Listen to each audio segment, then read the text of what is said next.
Buenos días a todos. Buenos días, familia. Buenos días, Josué. Vamos a buscar las escrituras, 1 Juan capítulo 2.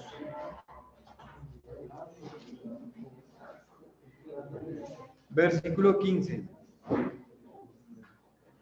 1 Juan capítulo 2, versículo 15.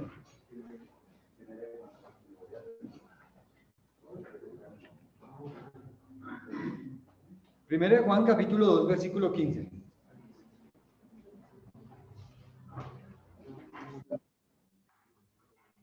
Ese es nuestro pasaje de memoria, ¿no? Tenemos que esforzarnos en memorizar esas escrituras, Primera de Juan 2, 15, 16 y 17.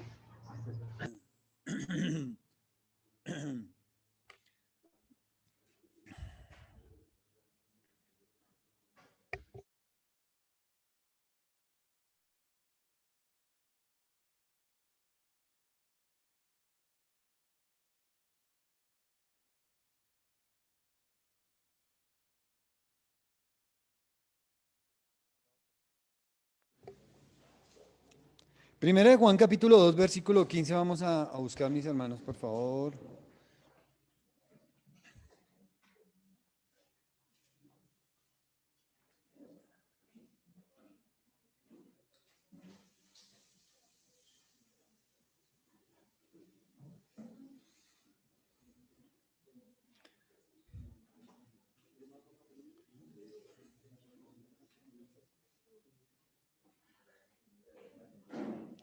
Primera de Juan, capítulo 2, versículo 15.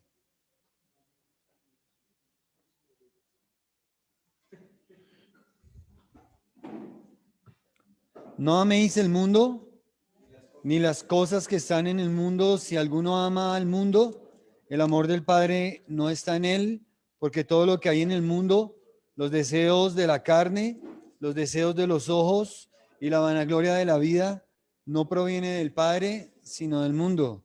Y el mundo pasa y sus deseos, pero el que hace la voluntad de Dios permanece para siempre. Dice esta versión: no amen al mundo ni nada de lo que hay en él. Si alguien ama al mundo, no tiene el amor del Padre, porque nada de lo que hay en el mundo, los malos deseos del cuerpo, la codicia de los ojos y la arrogancia de la vida, proviene del Padre, sino del mundo. El mundo se acaba con sus malos deseos, pero el que hace la voluntad de Dios permanece para siempre. Aquí esa es la nueva versión internacional, no dice que el mundo se va a acabar o el mundo se acabará, sino que el mundo se acaba. Es interesante que esa palabra en ese tiempo, en esa forma verbal, ¿no? Donde el mundo se está acabando constantemente.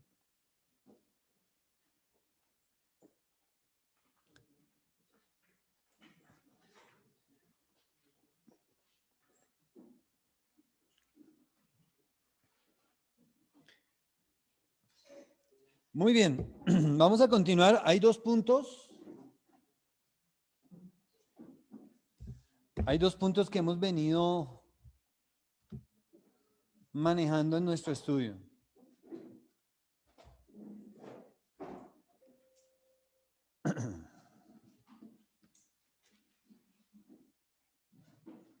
Los dos puntos que hemos manejado en el, bueno, retomo rápidamente el estudio en general, el estudio global que estamos manejando se llama la vida espiritual. Estamos tratando de aprender mucho de lo que es la vida en el espíritu. Varios pasajes de la Biblia, un pasaje que nos recuerde la vida en el espíritu. ¿Quién tiene uno en mente? Un pasaje que nos recuerde la vida en el espíritu. Un pasaje. ¿Cuál sería? ¿En dónde? Una cita, una escritura. ¿Cuál, Dorita? Listo, perfecto. Sí, por lo demás, hermanos míos, fortalecemos al Señor el poder de su fuerza, vestidos de toda la armadura de Dios. ¿Cuál otro, Dieguito? Gálatas 5:22, que es más el fruto del Espíritu es, y el versículo 16 dice allí, Pablo le dice: andad en el Espíritu y no satisfagáis los deseos de la carne. Porque los deseos de la carne se oponen a los deseos del Espíritu para que no hagas lo que quieres. Porque manifiestas son las obras, manifiestas son las obras de la carne que son, y da una lista de una cantidad de cosas que caracterizan los deseos de la carne. Y dice que los que practiquen tales cosas no van a heredar el reino de los cielos. No es rey, inclusive no se les va a ocurrir que alguien que esté en la práctica de eso va a heredar el reino de los cielos, porque si no, el cielo realmente no es tan diferente a este mundo. Otro pasaje que alguien recuerde acerca de andar en el Espíritu, ¿cómo las quito? Muy bien, Romanos 8:9, ¿no? Y allí ese pasaje, Romanos 8, es el pasaje principal acerca de la vida en el Espíritu. Cuando lo estudiamos en el estudio de todos Romanos, vimos que esa es la prioridad de Pablo allí de Romanos 8, es ponerle el sello a todas las cosas que él ha dicho hasta el capítulo, del capítulo 1 hasta el 7, y decir, miren, esto es lo más importante de la vida de un cristiano, su vida espiritual, que él viva espiritualmente, que no se conforme a sus deseos. Entonces, en ese pasaje de Romanos 8, versículo 9, el apóstol dice, mas vosotros no vivís según la carne, sino según el Espíritu, si es que el Espíritu de Dios mora en vosotros. Uy, entonces aquí ya tenemos algo que se adiciona a la vida en el Espíritu. El Espíritu Santo tiene que estar morando en tu vida. El Espíritu Santo también debe llenar tu vida, Efesios 5:18. Y muchas cosas que están relacionadas. Pablo dice también que el hombre natural no discierne, no percibe las cosas que son del Espíritu, porque él no puede, no tiene capacidad para poderlas manejar y entender, porque esas cosas solamente se pueden discernir en un nivel espiritual. Y todas las personas que no conocen a Jesús como su Señor y su Salvador, espiritualmente están muertas en delitos y pecados. No tienen vida espiritual, tienen espíritu, sí tienen espíritu, pero muerto. Y ese espíritu muerto es el que impide que el hombre tenga una relación con Dios. Y eso es por eso que la gente, cuando la gente se echa la bendición y cuando la gente le dice amén a todo, pues claro, es que eso es fácil, eso hace parte de la naturaleza pecaminosa. Pero realmente la vida en el espíritu es algo supremamente importante en la vida de la iglesia, del creyente. Mucho de lo que el creyente va a hacer en su vida y del éxito que tenga en su vida como cristiano depende de la vida en el espíritu. Depende de que cuando él vea su pecado, sus pataletas, su rabia en su corazón, él le diga, Dios, ayúdame, porque eso no es de Dios, este no es el deseo del espíritu, es el deseo de mi carne, de mi pecado. Dios, ayúdame, por favor. Y entonces constantemente el creyente tiene que venir a Dios a decirle a Dios que lo perdone, que lo ayude a confesar sus pecados y a buscar en Dios la dirección del Espíritu. Para eso tenemos que someternos a la voluntad del Espíritu, que es lo que Pablo también dice allá en el versículo 26 de Romanos. De igual manera, el Espíritu nos ayuda en nuestra debilidad.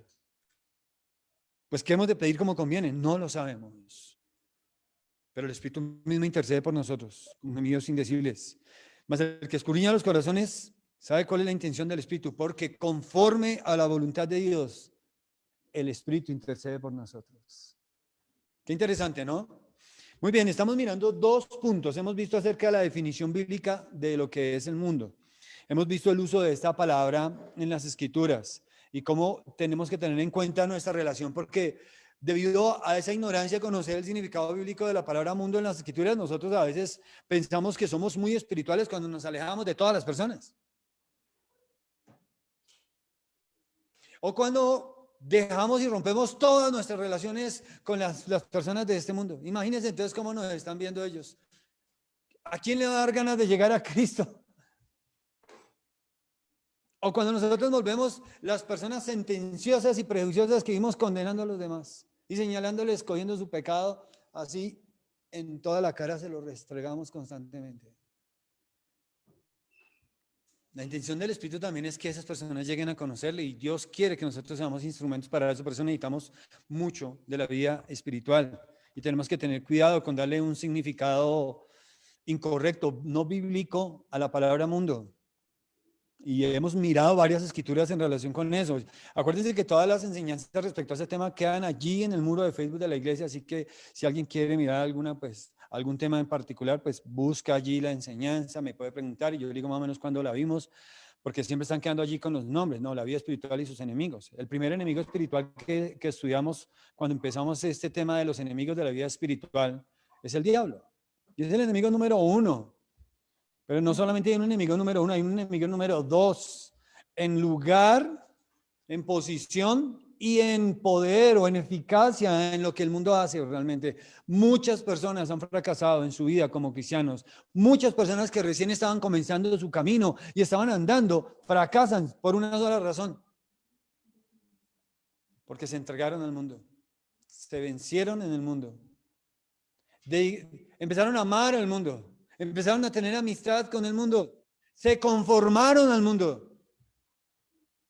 Y en ese sentido he visto los mejores casos. Yo tuve compañeros de seminario, o sea, hombres y mujeres, porque no solamente son los unos o los otros, hombres y mujeres que estaban estudiando conmigo la palabra de Dios en el seminario cuando yo estaba haciendo mis estudios.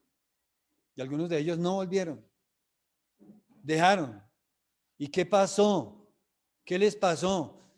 Los deseos del mundo por este mundo los atrapó y se apartaron de ese propósito. Vamos a orar, hermanos, para continuar con el estudio de esta mañana. Señor, danos tu bendición, te pedimos, Padre Santo. Danos tu bendición para poder ser instruidos en tu palabra con lo que tú quieres que sea nuestra relación con el mundo, Señor. ¿En qué manera nos debemos relacionar, Señor? ¿Qué actitud debemos tener hacia el mundo? ¿Cómo debemos identificar las cosas de este mundo, Señor? Ayúdanos, Señor, porque vemos muchas personas fracasando en sus vidas como creyentes, en sus vidas como familias, padres que dejan de cuidar a sus hijos y el mundo los atrapa. Ellos se los entregan al mundo, mandándolos a sus colegios y universidades sin ningún fundamento bíblico. Dejan su responsabilidad como líderes de sus casas y venden y entregan y regalan sus hijos a las cosas de este mundo. No les ayudan a discernir, piensan que colocándoles solo límites, Señor, van a hacer una vida espiritual en ellos y ciertamente, Señor, no es esa la manera.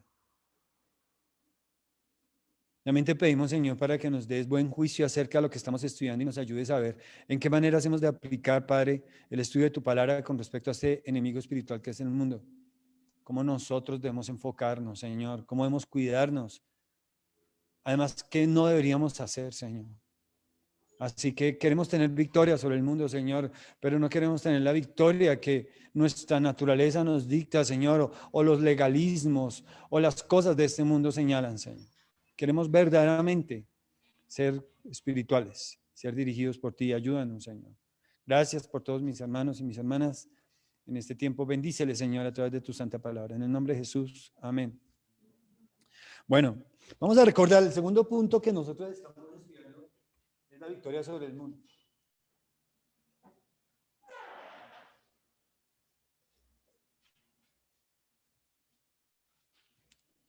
Es la victoria sobre el mundo. Y tenemos que tener presente algunas cosas. Eso es lo que estamos en. ¿Cuál es el pasaje que estamos memorizando?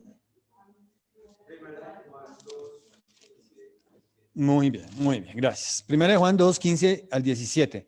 Ahora ahí en Primera de Juan vamos al capítulo 5. Sigan bienvenidos. Aquí hay sillas adelante. Primera de Juan 5.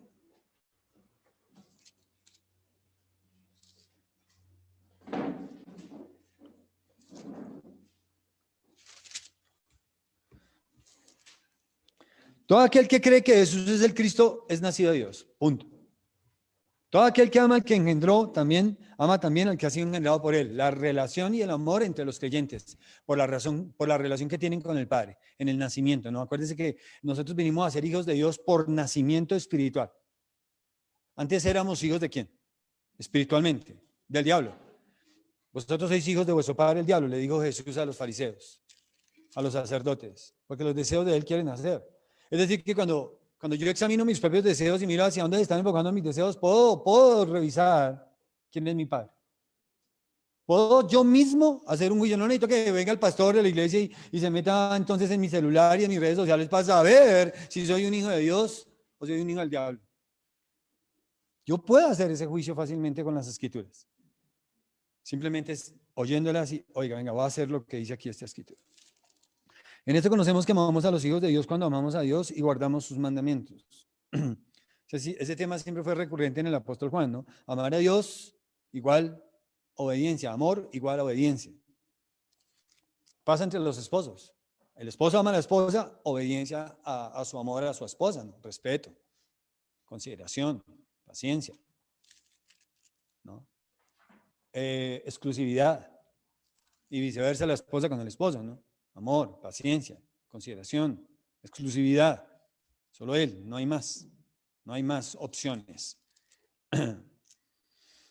Entonces, la obediencia y el amor están unidos directamente. Pues este es el amor a Dios, que guardemos sus mandamientos, y sus mandamientos no son gravosos, porque todo lo que es nacido de Dios, ¿qué dice allí? Vence al mundo. Y esta es la victoria que ha vencido al mundo. Nuestra. Primera de Juan 5:4. ¿Qué dice allí? Primera de Juan 5:4. Estamos mirando ahí Primera de Juan 5. Porque todo, 5:4, leámoslo todos. Porque todo lo que es nacido de Dios vence al mundo. Y esta es la victoria que ha vencido al mundo.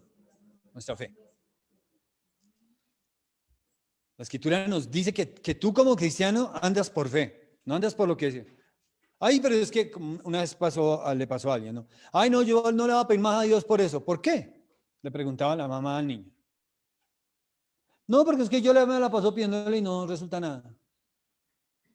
No lo debes hacer esperando a que resulten las cosas. No oramos a Dios para que Dios haga nuestra voluntad. Oramos a Dios para que Él haga su voluntad. Y para que en mi relación de oración y de dependencia a Dios, yo le pido al Señor que me ayude a aceptar su voluntad. Porque muchas veces aceptar su voluntad significa rechazar la mía. ¿Sí? Yo quería esto, yo quería que mis planes fueran esto, pero Dios tiene otros planes. Y a veces esos planes van a incluir tiempos en valle de sombra de muerte. Pero Él dice que no vamos a pasar por valles de sombra de muerte, o que aun cuando estemos en valle de sombra de muerte, no vamos a tener temor porque Él va a estar con nosotros. ¿Qué dice la Escritura? Pues que aun cuando estemos en valle de sombra de muerte, Él va a estar con nosotros. Y eso es lo más importante. Así que imagínense que todo el tiempo la Biblia dice que mi confianza en el Señor debe estar unida, ¿sí?, a mi dependencia del Señor. Dependo de Él. Todo el tiempo, en todas las cosas. Entre más dependamos del Señor, más aprendemos de Jesús y del Espíritu Santo en nuestras vidas. Entre menos dependas tú del Señor, más te vas a encontrar luchando con tu pecado y con las cosas de este mundo. Entonces, ese es un versículo que claramente nos dice que es posible que el creyente tenga victoria en el mundo. O sea, lo está dando por sentado, ¿no? Esta es la victoria que vence al mundo. Todo lo que es nacido de Dios vence al mundo. Y en el versículo 1 decía que el que ha creído en Jesús como el Cristo o el Hijo de Dios, este ha nacido de Dios. Y el que ha nacido, dice el versículo 4, vence al mundo. ¿Y cómo es que vence al mundo? Esta es la victoria que ha vencido al mundo. Nuestra fe. Y ahora es nuestra fe en Él. Porque Cristo venció el mundo, venció el diablo, venció la carne, venció todo. En la cruz Él obtuvo victoria. Como lo estudiamos ahora en la Semana Santa. ¿Le digo? Fijo, eso es alguien ahorita queriendo pedir información de la iglesia. O algo así. Porque era un número desconocido. Bien. Tenemos que tener identificación de una palabrita, mundanalidad. La palabra mundanalidad. Para ayudar a distinguir qué es mundanalidad, debemos recordar que antes de conocer a Jesucristo, nosotros no teníamos discernimiento de qué era mundanalidad. ¿Por qué? Porque nosotros no teníamos ningún problema con el mundo, con nada de lo que hay en el mundo.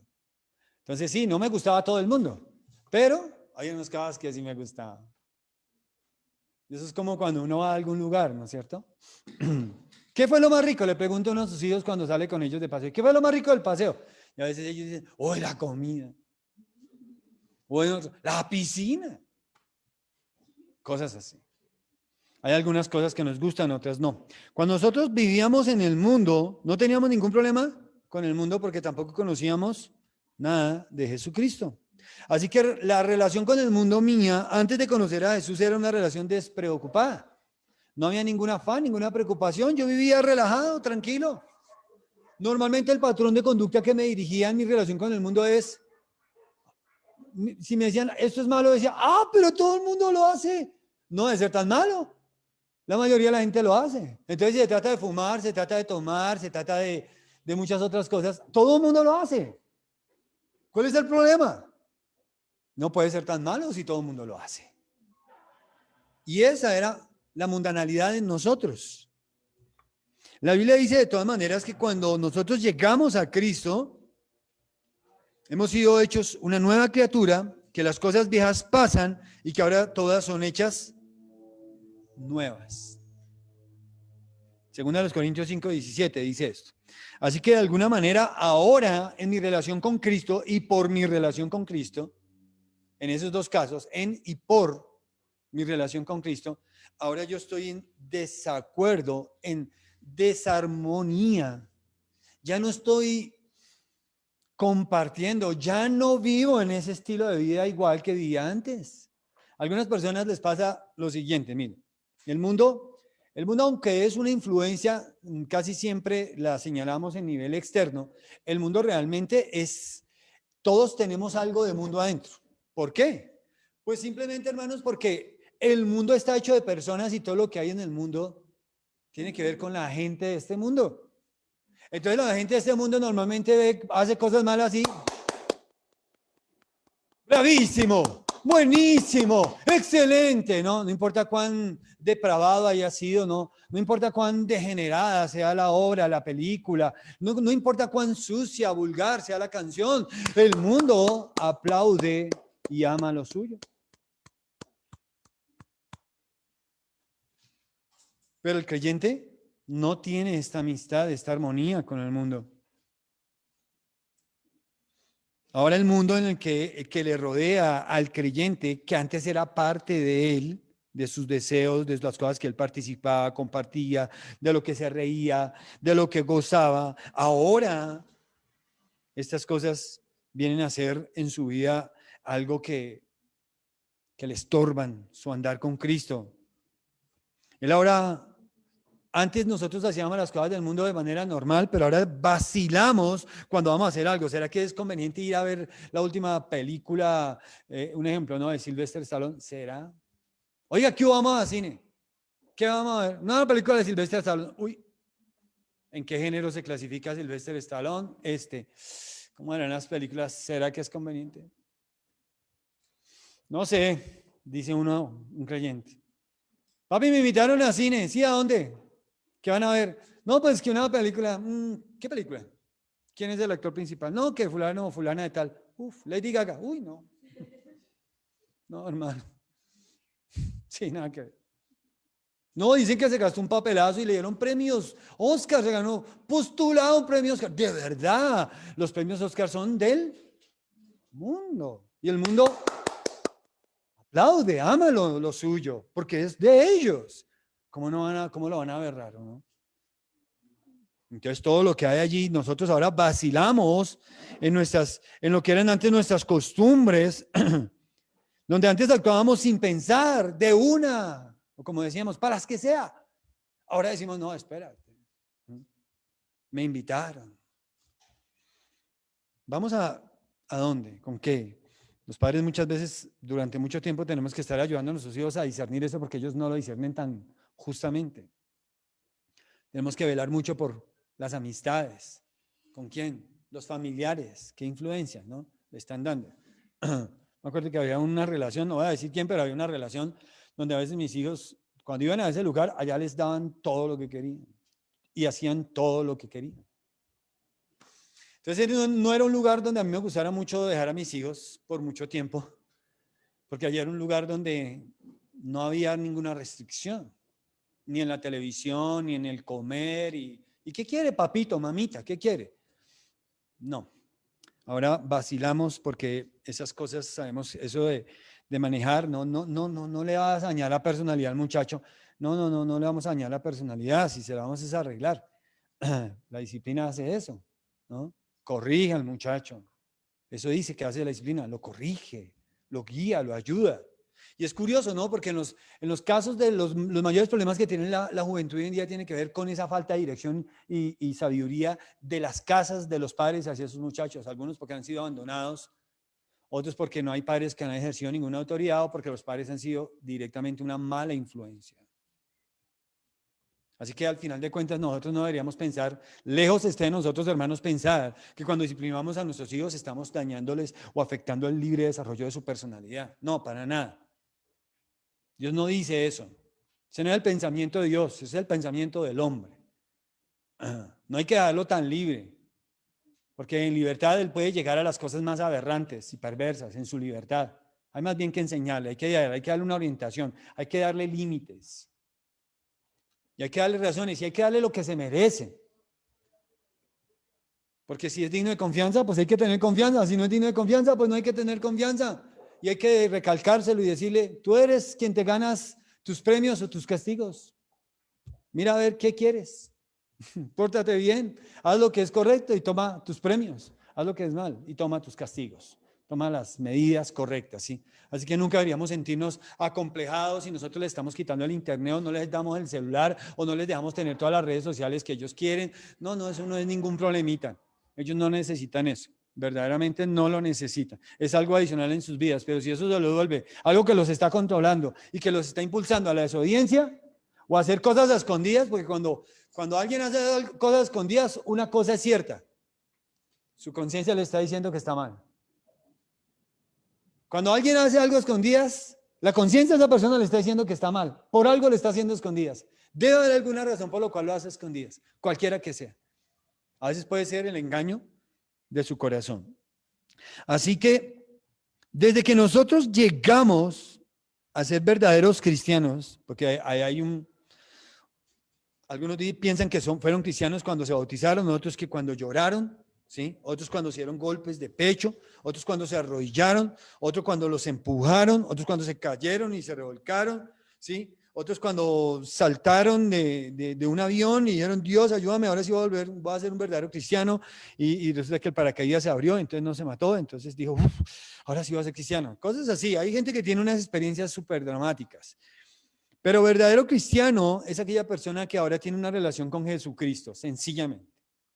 Y Jesucristo ahora es el que guía, el que manda, es el ejemplo a seguir, es el modelo, es el Señor que murió en la cruz por sus pecados. Entonces es el que le debe su vida, ¿no? Porque si Jesús da su vida por mí, ¿qué debería ya dar por él? No puedo dar mi vida por los pecados del Señor porque él no tiene pecados. No puedo darle mi dinero a Jesús y enriquecerlo porque él es dueño de todo. ¿Qué sí puedo darle a Jesús que yo tenga en mí, mi vida, mis talentos, mis dones, mis capacidades y los años que Dios me dé en esta tierra para hablar de Él, para testificarle, para vivir agradándole en ese sentido? Entonces, un verdadero cristiano necesariamente empieza a hacer nuevos amigos. Esas antiguas amistades ya no vienen a su vida porque ahora tiene una nueva naturaleza. Él empieza a identificar algunas cosas que antes para él eran normal y ahora son mundanas. Por eso el cristiano entonces, en resumidas cuentas respecto a la mundanalidad, él tiene una perspectiva diferente. Y tiene una perspectiva diferente en el sentido en el que el mundo habla del mundo. El mundo aplaude al mundo, celebra al mundo. El cristiano no puede estar en la misma tónica que el mundo con lo suyo.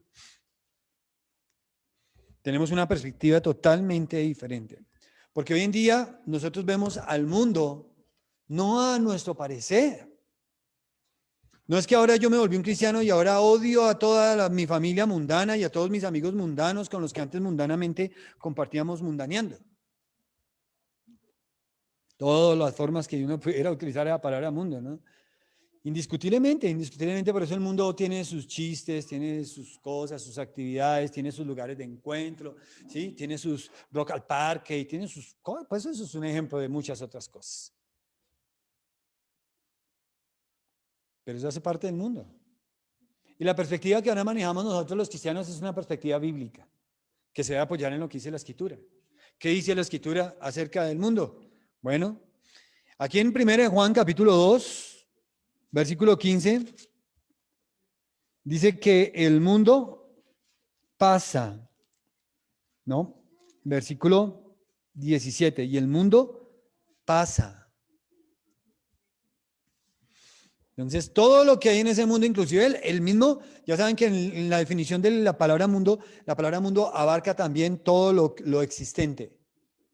Eso es uno de los significados de la Biblia de la palabra mundo. Pero aún todo lo existente va a pasar. Por eso Pedro también le escribía a sus destinatarios y decía, Pablo también lo pensaba, ¿no? Pablo decía que su ciudadanía estaba en los cielos, de donde también esperábamos la manifestación del glorioso Señor Jesucristo. Pedro decía que él era como un peregrino. Y Santiago también escribió a los judíos que están en la diáspora, en la dispersión. Están por ahí, pero no hacen parte, no son del mismo costal. El mundo desde la perspectiva de Dios, por el uso que le da la Biblia, debemos recordar una cosa. La mayor connotación que le da la Biblia a la palabra mundo es una connotación negativa. Es una connotación que le marca al creyente que es desfavorable su relación con el mundo, que es perjudicial para su vida espiritual, que va a afectar su relación con Dios. Esa es la connotación que la Biblia más nos muestra acerca del mundo, de lo que hay en el mundo, de las cosas en el mundo.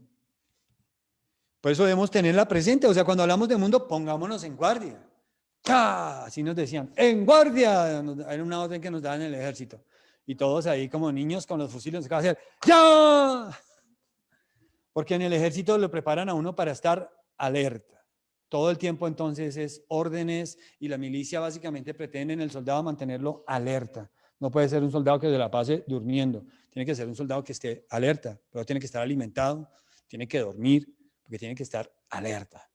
De eso, y a los soldados pues se les exige entrenamiento porque a veces tienen que llevar su vida como soldados a extremos impensables.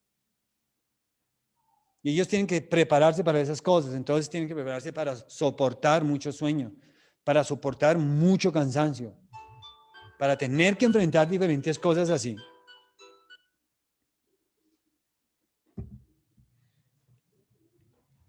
Desde la perspectiva de la Biblia, la palabra mundo tiene una connotación negativa. El mundo es un sistema caracterizado por la manera de vivir del hombre sin Dios. Por eso es que es tan común, por eso es donde toda la gente pues está de acuerdo, porque es vivir como los seres humanos. Entonces la gente suele pensar y justificar muchas cosas. Ay, pues, no, a mí me pasó, pues a otro le pasó, a todos nos puede pasar. ¿Entienden?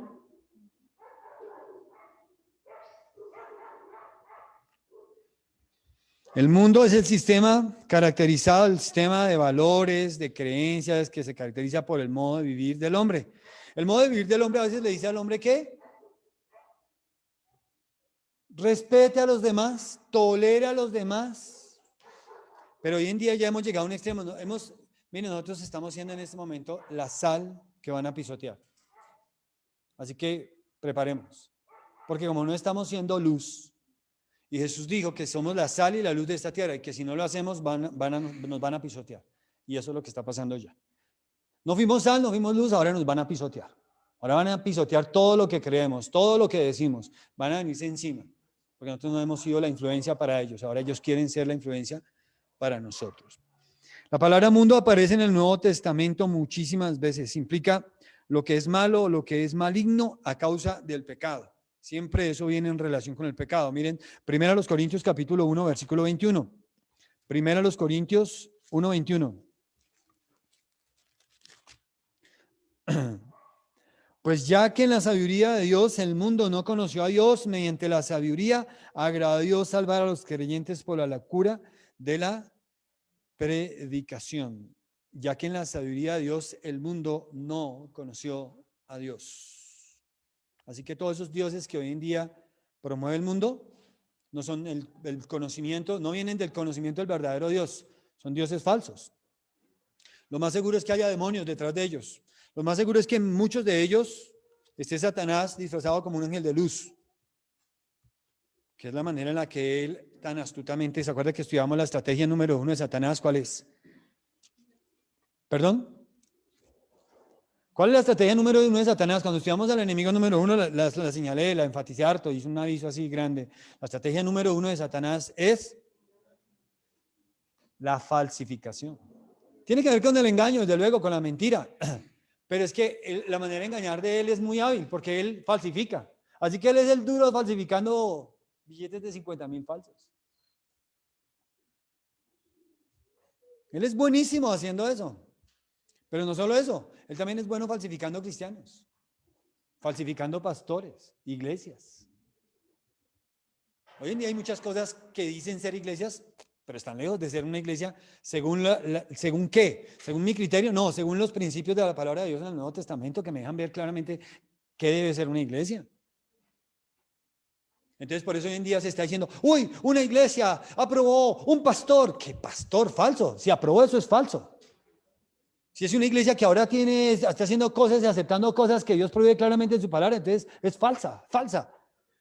Y todo eso lo único que nos estamos dando es tanto falso que hay por todo lado. Ojalá ninguno de nosotros se nos ocurra falsificarnos como cristianos. Sería terrible falsificar nuestro cristianismo en un cristianismo no bíblico. Esa es la manera de falsificar el cristianismo. Hacerlo no bíblico, hacerlo a la manera del hombre, no a la manera de Dios.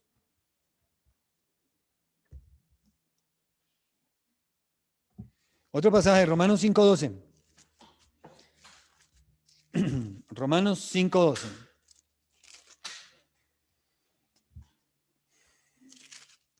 Dice, Romanos 5:12, por tanto, como el pecado entró en el mundo por un hombre, y por el pecado la muerte, así la muerte pasó a todos los hombres, por cuanto todos pecaron. Aquí dice que el pecado entró al mundo por un hombre.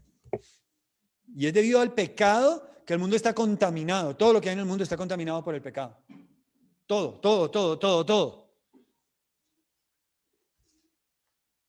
Los cristianos nos vemos luchando con no contaminarnos con las cosas del mundo, pero el mundo sigue ahí, su trabajo. Y muchas veces entonces cuando prefiero la novela en vez de la Biblia me estoy contaminando con el mundo. Cuando prefiero mejor el reggaetón y todas esas cosas que la palabra de Dios, que aborrecer lo que Dios aborrece, entonces el mundo me está contaminando. Cuando mis amigos son la gente de este mundo, con sus vulgaridades, con sus mañas, con sus vicios, entonces me estoy contaminando del mundo.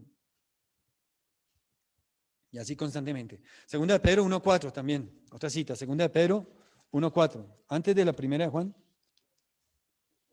Por medio de las cuales nos ha dado preciosas y grandísimas promesas para que por ellas llegaseis a ser participantes de la naturaleza divina. ¿Y qué dice? Al fin, habiendo huido, ¿de qué?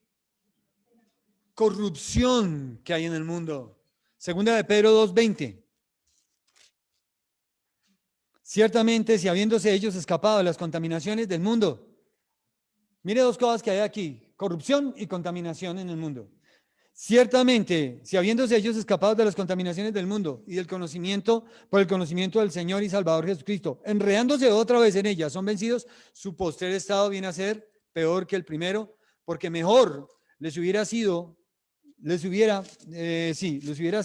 no haber conocido el camino de justicia que después de haberlo conocido volverse atrás del santo mandamiento que les fue dado. Pero les ha acontecido lo del verdadero proverbio: el perro vuelve a su vómito y la puerca lavada a revolcarse en el cieno. Esos dos pasajes nos deben recordarse porque un perro come vómito porque los perros lo hacen. Eso no es un dicho aquí de la Biblia nomás así para ofender a las personas que les gusta darle besos a los perros en el hocico. Qué asco.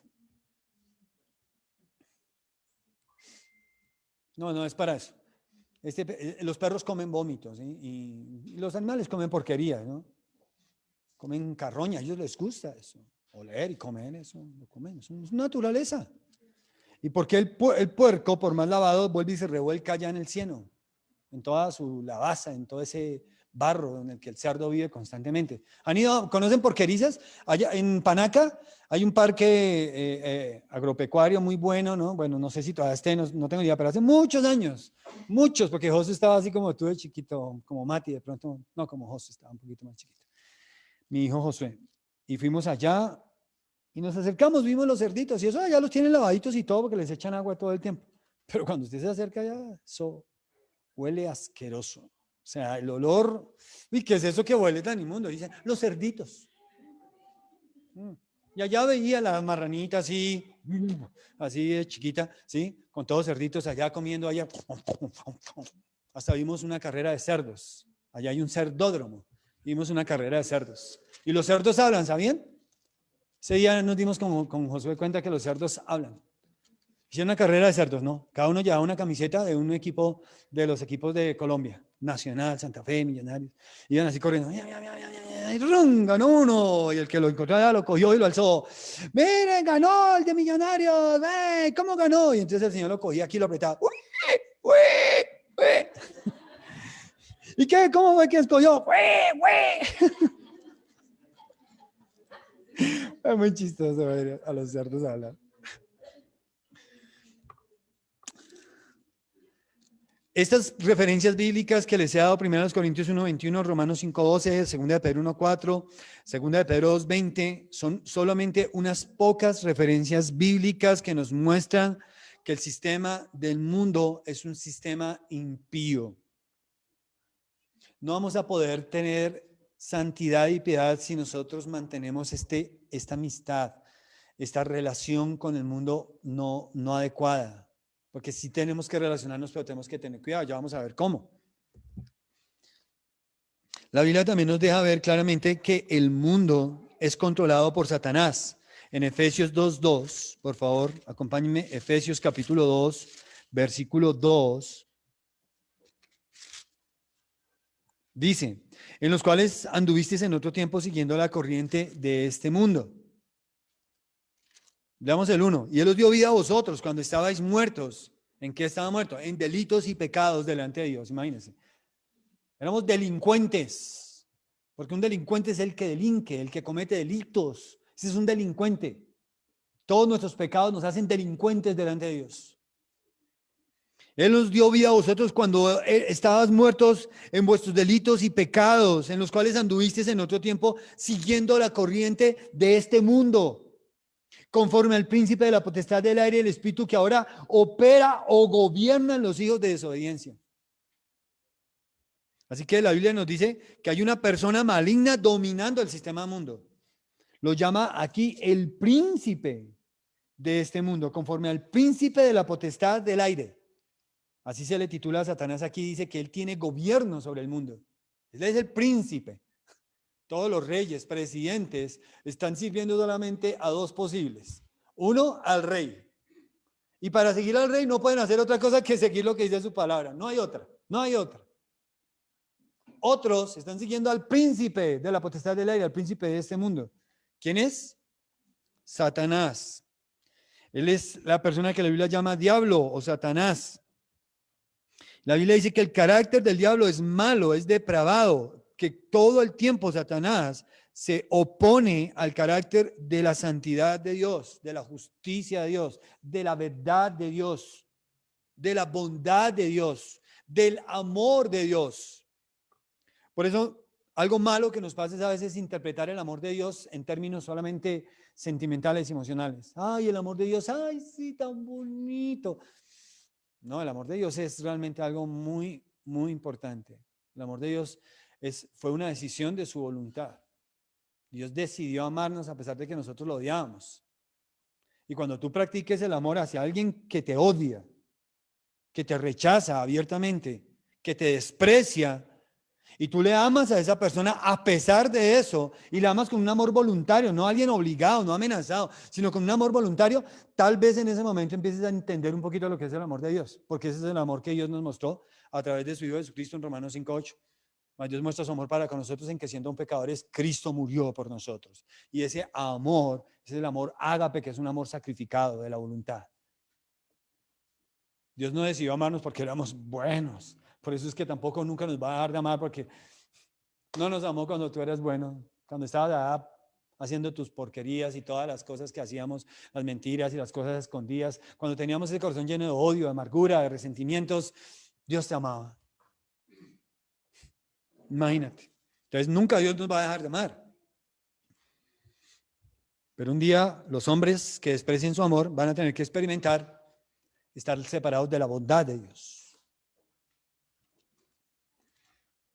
Miren otro pasaje, segunda a los Corintios, capítulo 4. Segunda a los Corintios 4.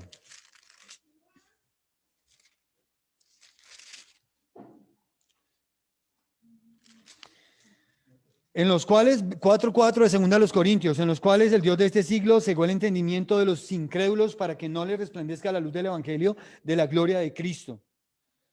¿Cómo lo llama aquí? ¿Quién es el Dios de este siglo? Mire, teniendo nosotros este ministerio según la misericordia que hemos recibido, no desmayamos. Pablo le habla a los Corintios capítulo 4, versículo 1, versículo 2. Antes bien, renunciamos a lo oculto y vergonzoso, no andando con astucia ni adulterando la palabra de Dios, sino por la manifestación de la verdad, recomendándonos a toda conciencia humana delante de Dios. Tremendo. Que cualquier hombre venga, acúseme de algo, delante de Dios yo hago mis cosas. Así. Nos recomendamos a toda conciencia humana delante de Dios. Pero si nuestro evangelio está aún encubierto, entre los que se pierden están encubiertos, en los cuales, mire quiénes, los que se pierden, el Dios de este siglo cegó su entendimiento, el entendimiento de los incrédulos, los que no creen, para que no les resplandezca la luz del evangelio de la gloria de Cristo, el cual es la imagen de Dios, la luz del evangelio de la gloria de Cristo, no de cualquier Cristo. No del Cristo que todo el mundo en Semana Santa dice, ay, pobrecito. Esa es una imagen equivocada de Cristo. Cristo es el Señor. Resucitó al tercer día. Del peor trato, de la forma más terrible que pudo haber sufrido el Señor, como fue tratado por nuestros pecados, y se levantó con poder de entre los muertos. Y vino y se encontró a sus discípulos súper emocionados esperándolo, ¿no? ¡Ay, Señor! Sabíamos que ibas a resucitar, ¿sí? Vimos en Semana Santa que nada que ver. Entonces ya lo habían dado por caso perdido. ¿Y ustedes qué les pasa, muchachos? No, ¿cómo así? ¿Qué nos pasa? Jesús, profeta, varón, de renombre, grandes en prodigios y señales. Lo mataron. Los sacerdotes, los religiosos, siempre acabando con todo lo bueno. Jesús les dice, oh insensatos y tardos de corazón, lentos. Las escrituras anticipaban todo esto y ustedes no lo han creído. ¿No les gustaría que cuando llegáramos al cielo hubiera sido algo en lo que vivimos los años aquí en la tierra? Y no algo que, ¡oh! ¿De verdad todo esto era verdad? Porque tal vez para algunos ni siquiera era verdad, sino nunca van a ver el cielo. Nunca. No lo creyeron, no lo van a ver. ¿No esperaban a Jesucristo? Pues tampoco Él va a venir por ustedes.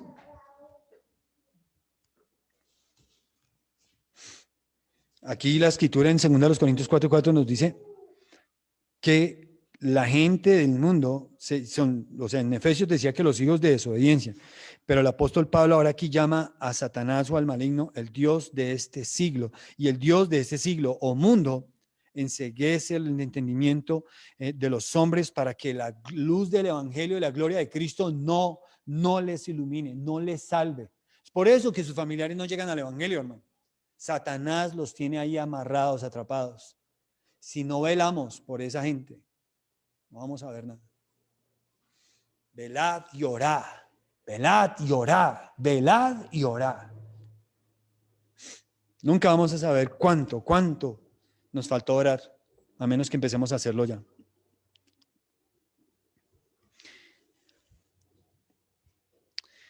En 1 Juan capítulo 2, donde estamos en el versículo de memoria, 1 Juan 2, 16, se nos describe el carácter del mundo. ¿Cuál es el carácter del mundo? O mejor dicho, podríamos definir cuáles son las características, en qué se caracteriza el mundo, cómo es el mundo, porque tengo que entenderlo, conocerlo. Y el apóstol Juan aquí nos describe el carácter del mundo en tres cosas que lo caracterizan totalmente, porque es lo que dice el apóstol Juan aquí, ¿no? Dice en el versículo 16, porque todo lo que hay en el mundo, wow, no alguna cosa, sino todo lo que hay en el mundo. Y esta es la manera en la que lo define en su carácter. Primero que todo, lo define como en el mundo. La primera cosa que debemos recordar aquí es que el mundo se caracteriza por los deseos de la carne. Dice aquí en el versículo 16, porque todo lo que hay en el mundo, los deseos de la carne. Los deseos de la carne. Ahora pensemos un momentico en el mundo mismo, antes de sacar la lección para nosotros en esto. ¿Cómo vemos nosotros los deseos de la carne en el mundo? Bueno, solamente sería que viéramos algo de cine mundano, sí, o sea, sin ninguna restricción. Nos metiéramos a ver cualquier película y ahí nos sentáramos y hiciéramos palomitas, no, sino maíz pira y empezáramos a ver. Ahí le van a ver, ahí va a ver usted el mundo. O que usted quiera una revista, vaya a un supermercado y coja cualquier revista, todas que están ahí. Antes, yo me acuerdo que cuando yo era pelado, esas revistas era prohibido tocarlas. Si usted tocaba una revista, tenía que pagarla. Hoy en día no, están ahí, listo, ábralas, véalas, léalas. Usted puede sentar ahí y leerlas todas. Siempre me gusta leer una revista cuando voy que se llama Selecciones. Y era porque esa revista tenía cosas interesantes, algunos testimonios, pero siempre me gusta la parte de chistes, porque hay chistes sanos. Bueno, ya no tan sanos. Hace rato que no veo la revista, pero ya no tan sanos, que alguna vez vimos una vez con Josué al final y decía, y si usted tiene algo que mandar aquí y si lo publicamos le vamos a pagar $50, creo que era. Y dije, uy, tenemos que inventarnos unos chistes, porque no tienen que ser de lo peor. Pueden ser y de pronto nos salga algo. Por ahí a veces comemos de las historias de los hermanos para hacer chistes. No, pero no los problemas de nadie, no los problemas de nadie. No, por favor. Sino de las anécdotas. Los deseos de la carne habla de los placeres que son evidentemente viles, pecaminosos. Los placeres que hoy en día como creyentes nos avergüenzan. Esas cosas que hicimos y parecían que eran normales, pero que hoy en día al pensar en ellas sentimos mucha vergüenza de nosotros mismos. Ya no sentimos ese orgullo, ¿no? Yo sí fui un duro con las viejas, ¿no? No, nada de eso. Uy, yo sí que era un duro para mentirle a mi papá y a mi mamá, siempre los logré engañar, ¿no? No. El creyente no estaba pensando en sus pecados y gozándose en sus pecados y disfrutando o escribiéndole, no, ¿sabe qué? Escríbame que eso, mis cuchos hasta ahora están foqueados. Cuidado con eso. El término que se ha traducido en la escritura, la palabra deseo, que es una de esas palabras más importantes que notamos cuando empezamos a meditar en este pasaje, esa palabra deseo no significa solamente el hecho de querer alguna cosa, sino que significa más un deseo ardiente o intenso. Eso es los deseos de la carne, esos deseos ardientes, intensos, que normalmente contienen implicaciones malsanas, mundanas, malignas, de cosas que son prohibidas, que claramente todavía están en el ámbito de lo prohibido. Que todavía no, por más que se llame bueno a lo malo, el carácter sigue dando una alerta, ¿no? De que, oiga, no sería tan bueno si esto. Con frecuencia, deseos se usa para referirse a deseos desordenados o a deseos exactamente pecaminosos o dirigidos o llenos de pecado. De aquí que los deseos de la carne, por los que habla el apóstol Juan aquí, habla de los deseos de nuestra naturaleza pecaminosa. Tiene que ver con los deseos de mi pecado. Entonces no necesariamente tienen que ser los deseos más malos, de hacer lo peor, ¿no? Simplemente cuando tú deseas desobedecer a papá y mamá, por ejemplo, eso viene de tu naturaleza pecaminosa. Cuando tú deseas hacer lo que te prohíben, eso viene de tu naturaleza pecaminosa.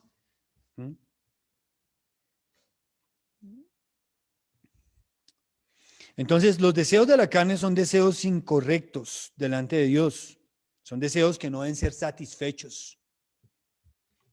Cuando nuestros deseos nos conducen a pensar solamente en nosotros mismos y a darnos razones a nosotros mismos en nuestra profunda meditación filosófica acerca del yoísmo, y yo. Acuérdense que esa fue la manera en la que Satanás introdujo el pecado, con que Dios te dijo, no hagáis esto, no moriréis, sabe Dios que tú serás como Él. Esa fue la primera filosofía con la que Satanás entró al huerto, el yoísmo.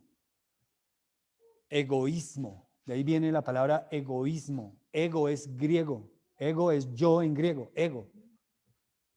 Ismo, enfocado ahí hacia eso. Así que el egoísmo hace parte de mis deseos pecaminosos. Cuando tú no quieres compartir, no quieres hacer, eso hace parte de tu pecaminosidad, de lo que hay a ti, ahí dentro de ti.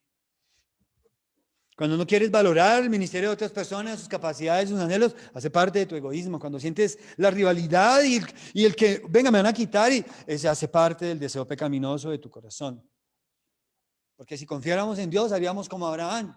Cuando hubo discrepancia entre él y los pastores de Lot, bueno, ¿qué vamos a hacer? Entonces, finalmente Abraham le dijo, bueno, ¿sabes qué, Lot? Escoge. ¿Yo? Como que Lot estaba buscando a un Goliat ahí entre sus pastores para que se enfrentara con el mejor de los de Abraham. Y Abraham le dice, no, vamos a pelear. Lot, tú simplemente escoge. Si tú vas hacia la derecha, yo voy a ir hacia la izquierda. No importa a dónde te dirijas, porque yo confío en Dios. Y de verdad que Abraham confió en Dios. Verdad. Y en aquella ocasión Lot terminó en Sodoma y Gomorra, afligiendo su alma cada día con la nefanda maldad de toda la injusticia que había allí. Sus hijos fueron afectados, su esposa, todo el mundo en su corazón estaba contaminado con toda esa gran llanura del Jordán, donde él vio buenos pastos para hacer y se fue para allá. Abraham dijo, bueno, si me toca en el desierto voy allá, todo sea que Dios esté conmigo. Porque si tú estás en un desierto, pero estás con Dios, estás mucho más seguro que si estás en los prados verdes de este mundo. Si este mundo te ofrece garantías y promesas laborales y cosas al precio de que tú des a Dios, vas a tener que mirar en quién vas a confiar. Vas a tenerle que decir al mundo, está bien, voy a confiar en ti, mundo. Y te entregas. O vas a decir, Dios, voy a confiar en ti. Y vas a seguir esperando en gozarme en hacer tu voluntad. Los deseos de la carne nos conducen a pensar en nosotros mismos. Pensamos tanto en nosotros mismos, porque no es incorrecto pensar en nosotros mismos cuando se trata de nuestro autocuidado, de nuestra autoimagen, de nuestro bienestar. Eso no es incorrecto pensar en nosotros mismos. Pero cuando pensamos en nosotros mismos sin pensar o rechazando lo que Dios dice, lo que Dios piensa, estamos haciendo la voluntad de la carne. Pablo lo decía aquí en el libro de los Efesios, capítulo 2, Efesios 2:3. Entre los cuales también todos nosotros vivimos en otro tiempo. ¿Y qué dice aquí? En los deseos de nuestra carne, haciendo la voluntad de la carne y de los pensamientos. Y éramos por naturaleza hijos de ira, lo mismo que los demás. Los deseos, seguíamos deseos. Como seguíamos los deseos, también seguíamos nuestra voluntad. ¿Qué nos guiaba? Nuestros pensamientos. ¿Se da cuenta que no somos tan dignos de fiar como a veces consideramos? No deberíamos fiarnos tanto de nosotros mismos porque somos peligrosos para nosotros mismos. Si en un momento toda tu meditación, toda tu reflexión para tomar decisiones está con base en lo que tú piensas, en lo que tú quieres y en lo que tú deseas, lo más seguro es que termines engañado. Porque aquí dice que esa es la materia con la que Satanás trabaja y apela a los deseos de nuestra carne. Aquí lo dice, otra vez lo leo, Efesios 2:2, en los cuales anduviste en otro tiempo siguiendo la corriente de este mundo, conforme al príncipe de la potestad del aire, del espíritu que ahora opera en los hijos de desobediencia, entre los cuales también todos nosotros vivimos en otro tiempo en los deseos de nuestra carne. ¿Y qué hacíamos? Haciendo la voluntad de la carne y de los pensamientos. Éramos por naturaleza hijos de ira, lo mismo que los demás. Pero Dios, que es rico en misericordia, por su gran amor con que nos amó, aún estando nosotros muertos en pecado, nos dio vida juntamente con Cristo, porque gracias sois salvos. No lo merecemos. Dios, si no hubiera sido por Dios, todos nosotros seguiríamos allá en el pecado, todos. Que alguien te haya compartido el evangelio, eso fue Dios usando esa persona. A veces yo cuando voy a compartir el evangelio trato de ayudarle a ver a la gente esa parte que la gente no percibe. Me acuerdo de un muchacho al que le dije, ¿cuántas veces en su vida, en esos 15 años de vida que usted tiene, alguien le ha hablado así como yo le he hablado? Y lo hice más por curiosidad mía también. El chino empezó así a echar, me dijo, no, nunca, nadie. O sea, esta es la primera vez que alguien le habla así de claro de Dios y le invita a tomar una decisión. Me dijo, sí, le dije, bueno, véalo como algo donde un día Dios se vino a acercar a su vida. Véalo de esa manera. Obviamente yo no trato de ponerme como el ángel, no, porque no quiero que mañana me vean, no. Pero digo, véalo como que Dios me mandó, véalo como que un día Dios se atravesó en su camino.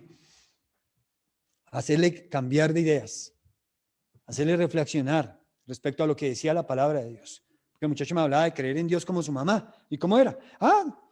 Yo no creo en un Dios de la iglesia, un Dios de la Biblia, yo creo en un Dios a mi imagen, a mi gusto.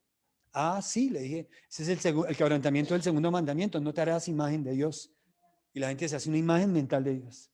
Tiene un Dios a su acomodo, que ese Dios siempre obviamente al acomodo del hombre, pues es más chiquito, porque si alguien trata de hacer un Dios más grande de lo que es, tal vez termine apuntándole al verdadero Dios y va a tenerse que retractar de muchas cosas. Pero normalmente el hombre se hace un Dios a su imagen, a su altura, a su estatura, así, bonito como uno, ¿sí? Se mira, se manda besitos, se pica, ¿cómo estás de lindo?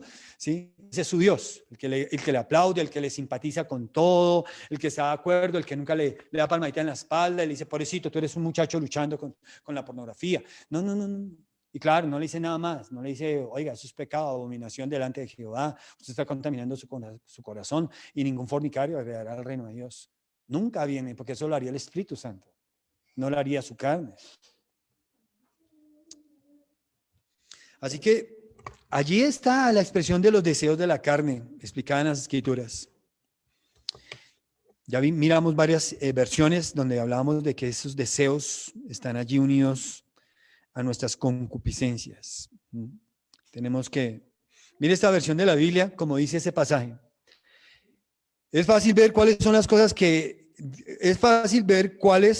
cosas que hacen los que siguen la naturaleza humana. Tienen relaciones sexuales fuera del matrimonio. Estoy hablando de Gálatas 5:19. Gálatas 5:19.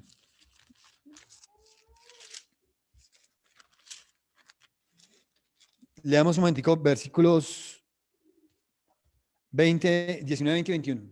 Y manifiestas son las obras de la carne, que son adulterio, fornicación, inmundicia, lascivia, idolatría, hechicerías, enemistades, pleitos, celos, iras, contiendas, disensiones, herejías, envidias, homicidios, borracheras, orgías y cosas semejantes a estas, acerca de las cuales os amonesto, como ya os lo he dicho antes, que los que practican tales cosas no van a heredar el reino de Dios.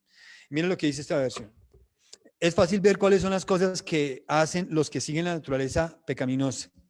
Tienen relaciones sexuales fuera del matrimonio, hacen cosas impuras y viciosas, adoran ídolos y hacen brujerías, tienen odios, discordias, celos, se enojan fácilmente, hacen las cosas por interés personal, forman divisiones y grupos, son envidiosos, asesinos, borrachos, comilones y hacen otras cosas parecidas. Les advierto, como ya lo había hecho antes, que los que hagan o los que mantengan en la práctica de estas cosas no van a tener ninguna parte en el reino de Dios, ninguna.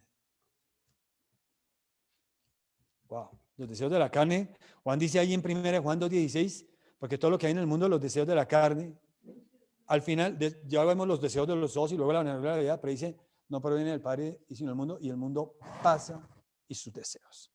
Pero el que hace la voluntad de Dios va a permanecer. No el que sepa la voluntad, el que tenga un compromiso a hacer la voluntad de Dios. Porque son dos cosas diferentes. Cuando no tienes el deseo, debes orar por tu salvación.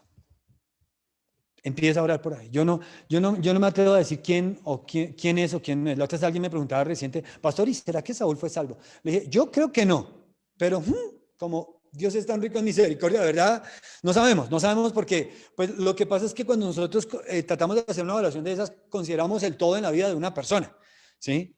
Ahora, ayer leímos con los muchachos 2 de Samuel, capítulo 1 al 3, y veíamos que David hablaba de Saúl de una manera, yo no creo que esas eran palabras lisonjeras de David para con Saúl. Así que no todo en la vida de Saúl tuvo que haber sido totalmente malo, pero lo que la Biblia nos muestra es que realmente ese hombre sí se apartó mucho de Dios, de obedecerle, de agradarle a él, ¿no? Era un hombre que estaba, la mayoría de las veces leo en 1 de Samuel acerca de Saúl, que Saúl era un hombre que siempre procuró mucho agradar a los demás. Y Saúl fue contra los amalecitas y luego le dijo a Samuel, no, es que el pueblo quiso. A él le gustaban las democracias, pero resulta que es que en ese entonces no se dirigían por una democracia, se dirigían realmente por una teocracia. Era Dios quien les dirigía, y cuando le piden rey, Dios les dice, están desechando no el gobierno de Samuel, que era el juez vigente en ese entonces, el último juez del tiempo de los jueces, el último juez es Samuel, antes de la monarquía. Y Dios le dice a Samuel, me desechan a mí. Ustedes deberían pensar así, hermanos, cuando me escuchen hablarles de la palabra de Dios, no piensen en mí, No me vean a mí si yo les digo, hermano, no hagan esto, que es que eso no me gusta que para que lo hagan ustedes. No, hermano. Pero si digo, hermano, Dios le dice esto, atiéndale a Dios.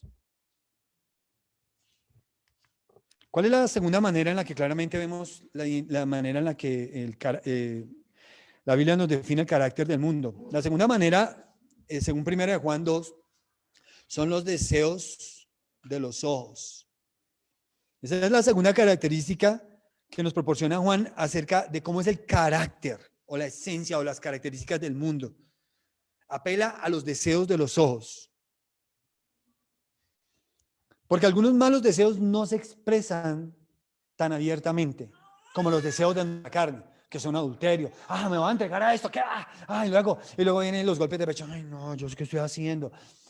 Madre, sí, pero usted se está entregando a los deseos de su carne. Sin embargo, hay unos deseos que no se manifiestan siempre externamente. Son los deseos de los ojos. 1 Juan 2, 16. Algunos malos deseos no son expresados siempre externamente. No tiene que ver con las palabras, ¿sí? Cuando pasa y dice, chao, mi amor, y usted es un hombre casado. ¿Sí? Esos son deseos de la carne. Pero los deseos de los ojos tienen que ver con algo más adentro, que no se expresa tan claramente como los deseos de la carne. Nos habla más de los placeres que son de la mente, donde nosotros también encontramos satisfacción aquí en la mente. Nos gozamos solamente recreando cosas en la mente, en nuestros pensamientos. A menudo y mayormente, esos placeres mentales vienen a través de los deseos de los ojos. Job, capítulo 31, versículo 1, nos dice que Job atendió esta lucha de la naturaleza pecaminosa en su vida. Job 31, 1. Job, capítulo 31, versículo 1. ¿Cómo Job atendió a esta lucha de su naturaleza pecaminosa? Hice pacto con mis ojos. ¿Cómo pues había yo de mirar a una virgen?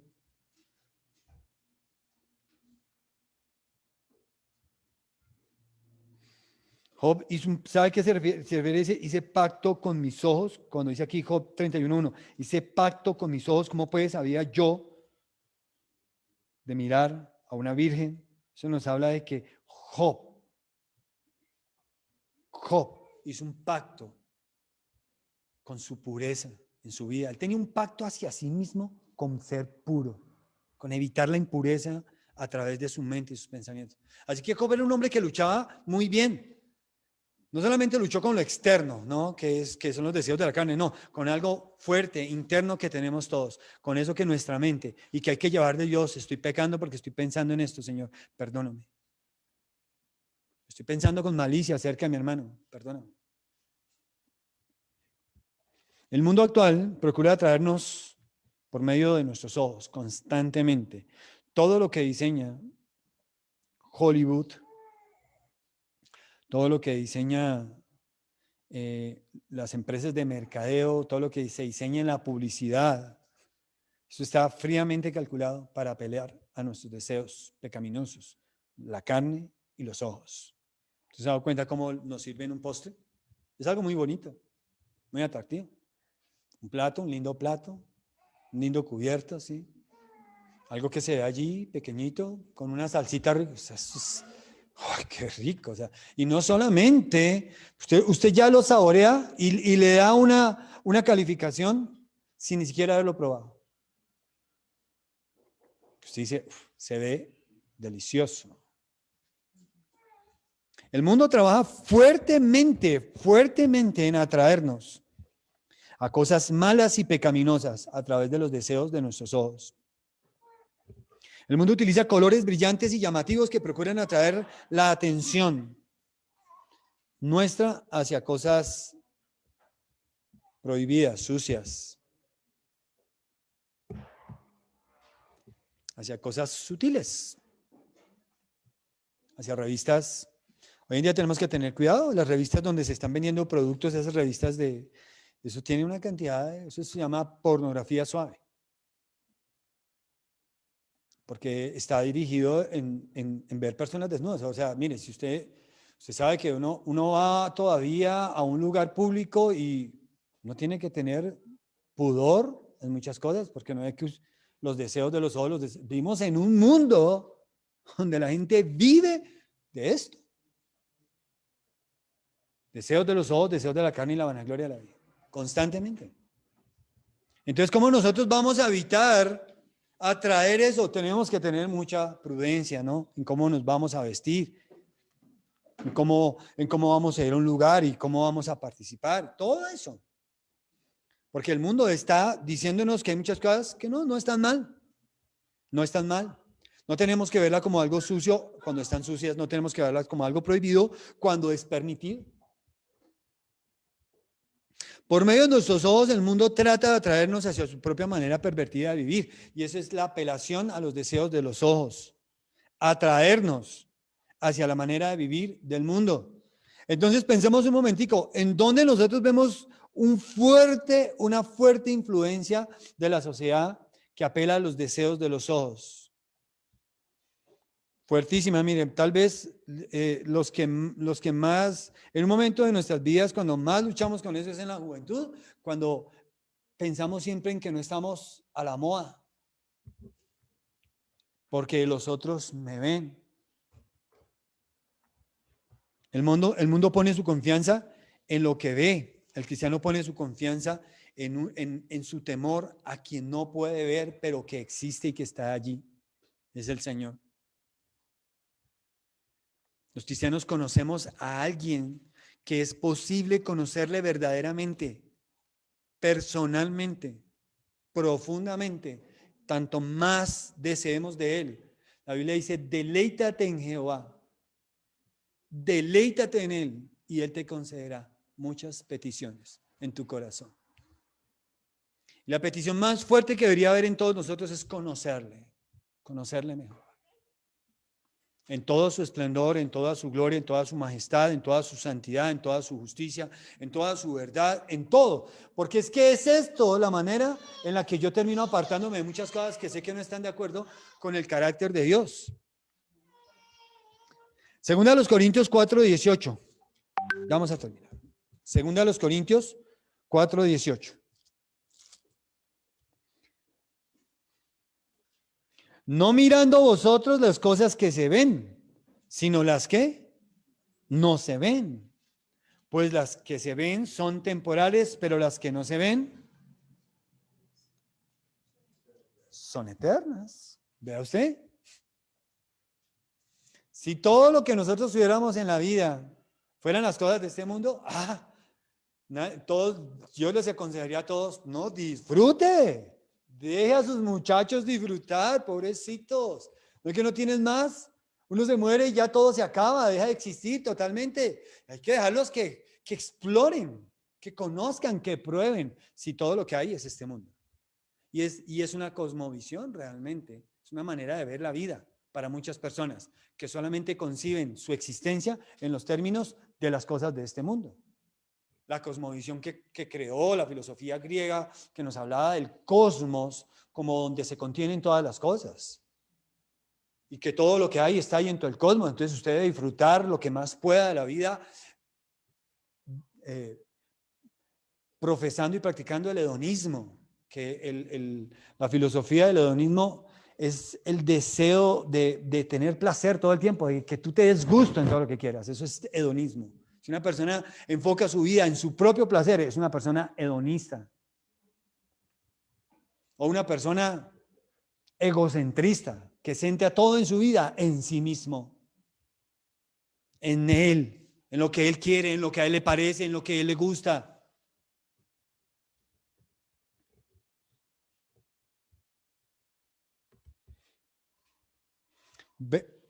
Versículo 18 de Efesios 4, de 2 Corintios 4, ¿no?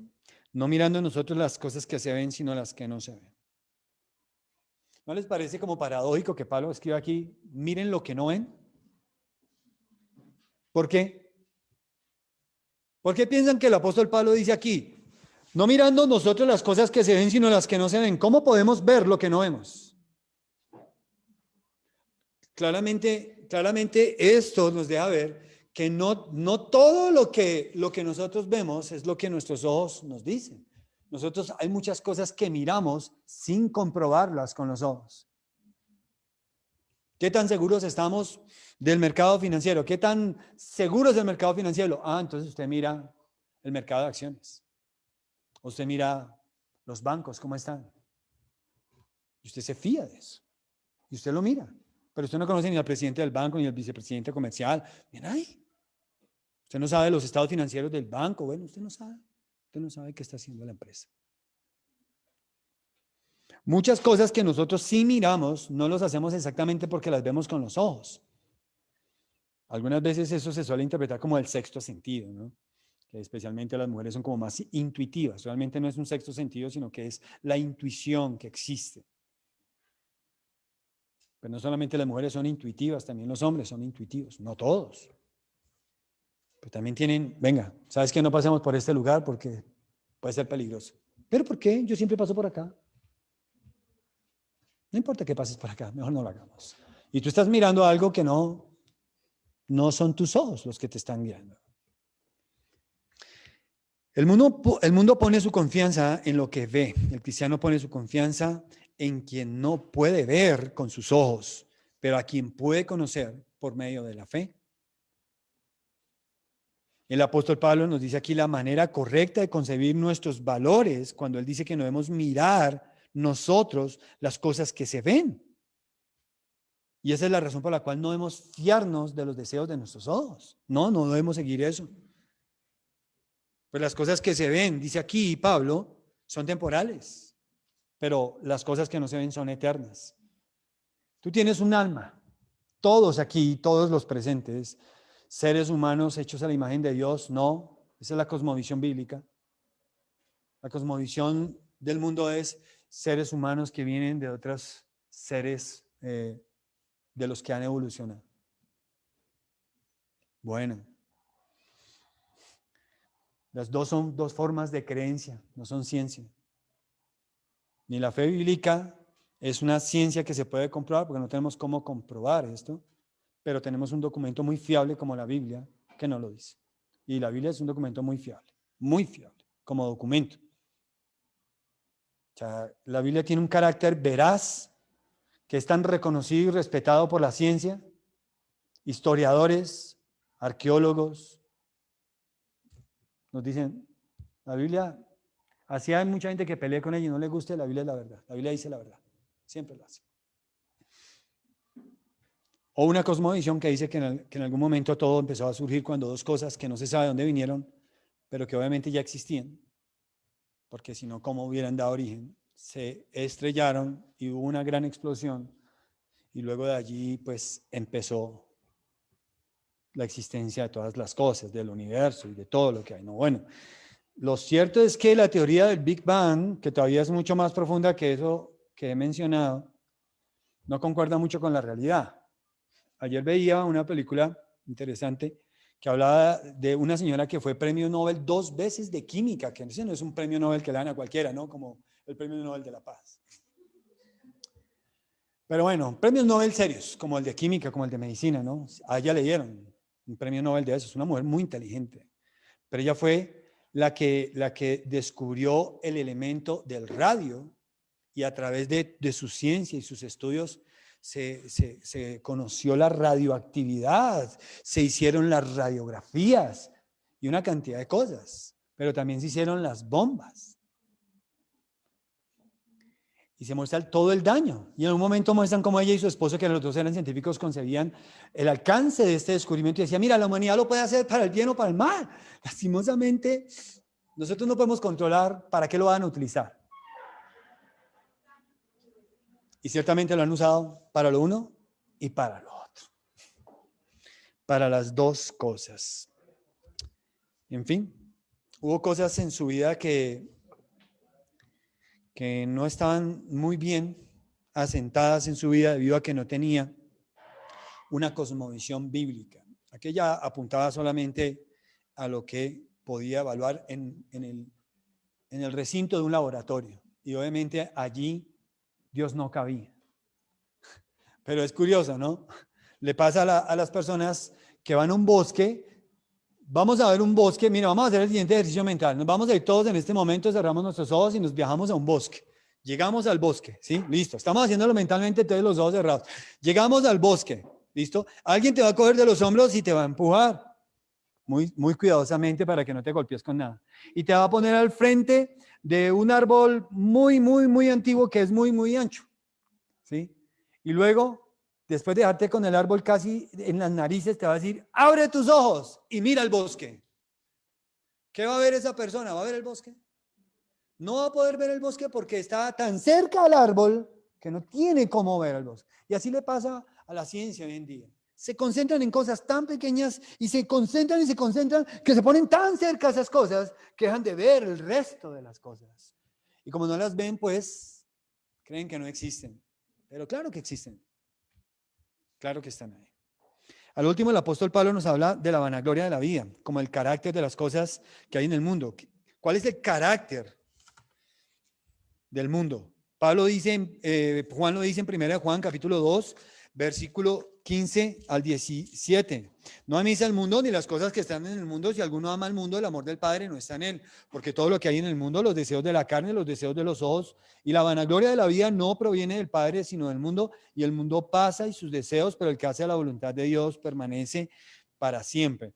Así que la tercera cualidad o característica que da el apóstol Juan acerca de lo que hay en el mundo, lo primero son los deseos de la carne, lo segundo son los deseos de los ojos, pero lo tercero es la vanagloria de la vida. Que esa vanagloria de la vida, en la vida mundana, claramente nosotros lo incluíamos allí porque era característico de la vida del hombre en el mundo. Una de las cosas que más mueve al hombre en el mundo es el orgullo. Y por eso muchas cosas quieren promover, ¿no? Y acrecentar su orgullo. Confío en ti mismo. Claro, sigue, sí. Tienes que tener cierto nivel de autoconfianza en ti mismo, desde luego. Pero cuidado, porque es que eso no es lo que se está promoviendo. Ten cierto nivel de autoconfianza. No, solo en ti mismo. Decláralo, proclámalo. Es tuyo. Solamente con que hagas eso, ¿no? ¿Quién de ustedes no conoce una persona orgullosa cuando se mira al espejo? ¿Alguno aquí alguna vez se ha visto al espejo y ha visto, yo sí soy la persona más humilde de este mundo? Porque porque realmente eso sería pues una contradicción, ¿no? ¿Cómo puedes mirarte en un espejo y decirte que eres la persona más humilde? O sea, ya actuaste con orgullo en esas palabras. Todos somos afectados por el orgullo. El orgullo es algo muy fuerte en el corazón del hombre. La Biblia también nos deja ver claramente que eso fue una de las cosas con las que Satanás apeló al pecado en el hombre allá en el huerto del Edén. Él promovió este sentimiento, esta fuerza interior que mueve al hombre a muchas cosas, pero que cuando el orgullo está allí, el orgullo de la vida, la vanagloria de la vida, está allí en las cosas del mundo y nosotros nos involucramos con esta vanagloria de esta vida, perdemos de vista todo. ¿Querías decir algo ahorita?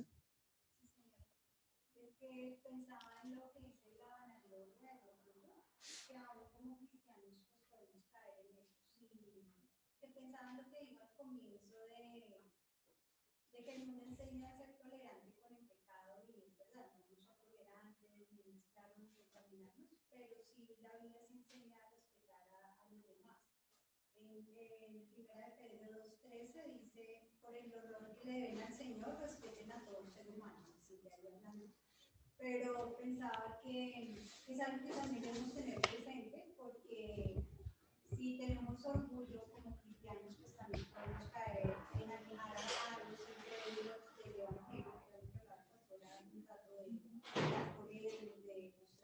el camino a Cristo.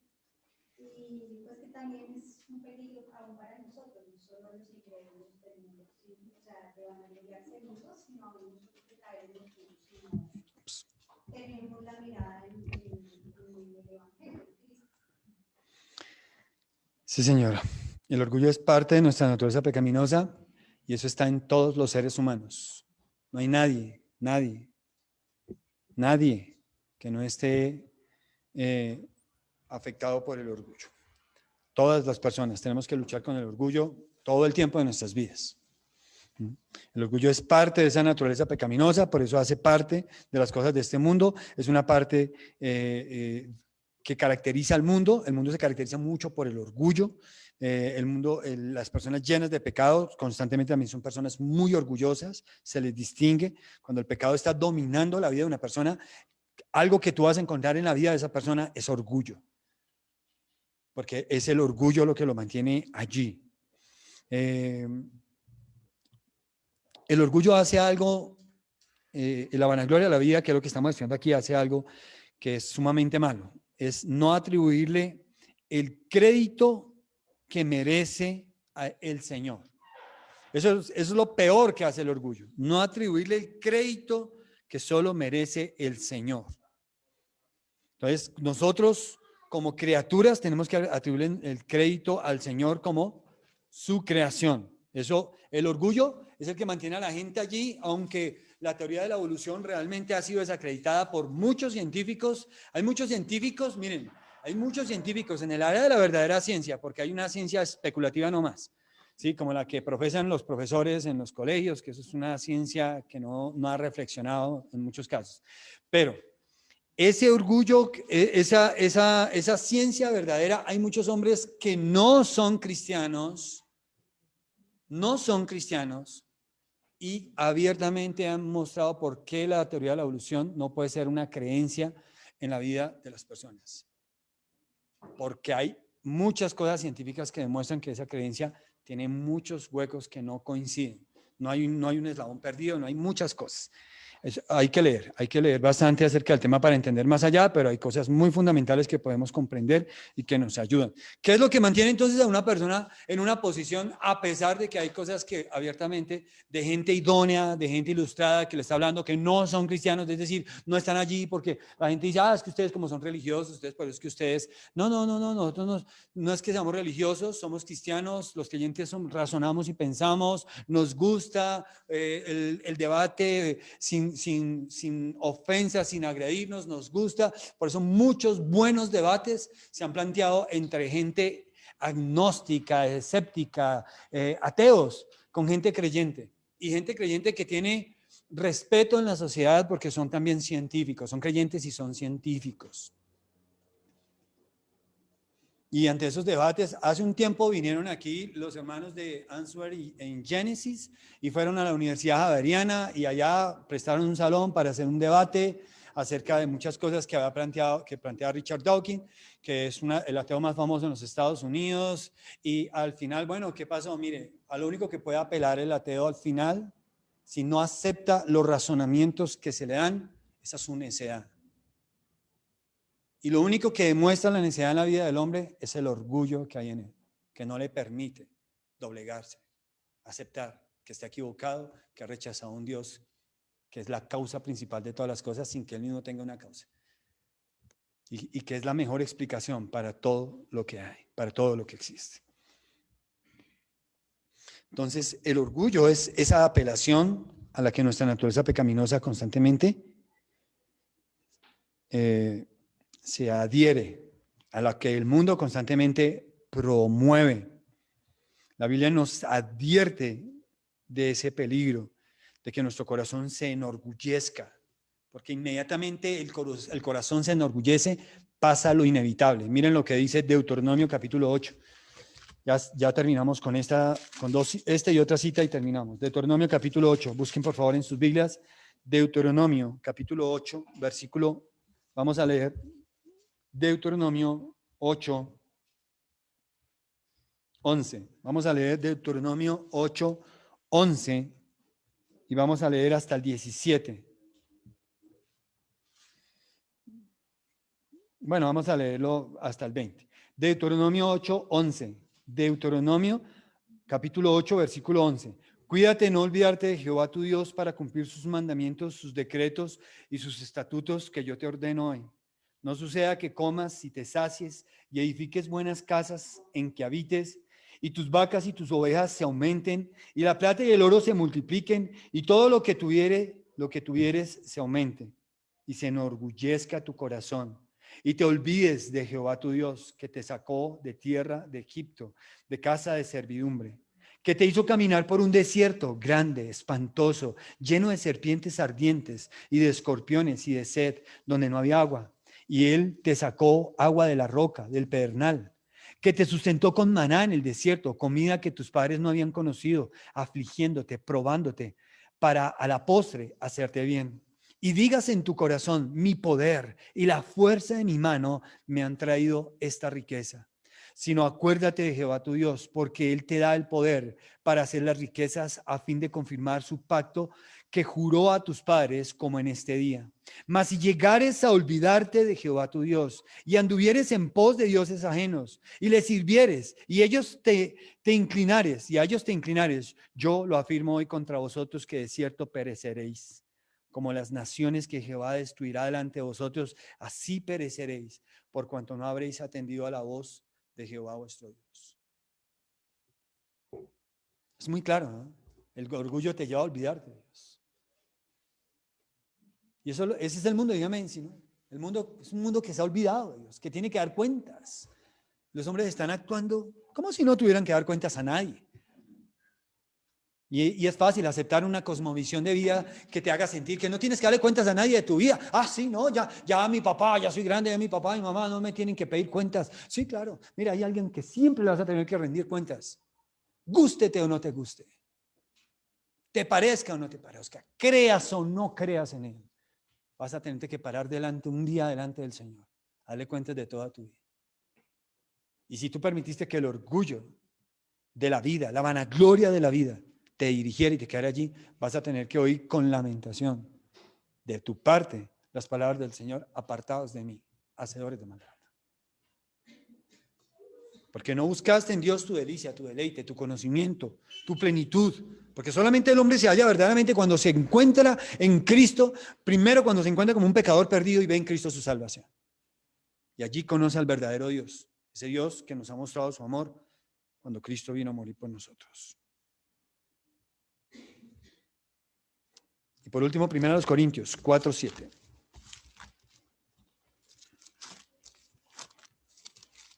Primera a los Corintios 4:7. Primera a los Corintios 4:7. Pero tenemos este tesoro en vasos de barro, para que la excelencia del poder, ¿qué dice aquí? Para que la excelencia del poder, ¿dónde? Perdón, ¿qué les dije? Sí. Primera a los Corintios 4:7, sí.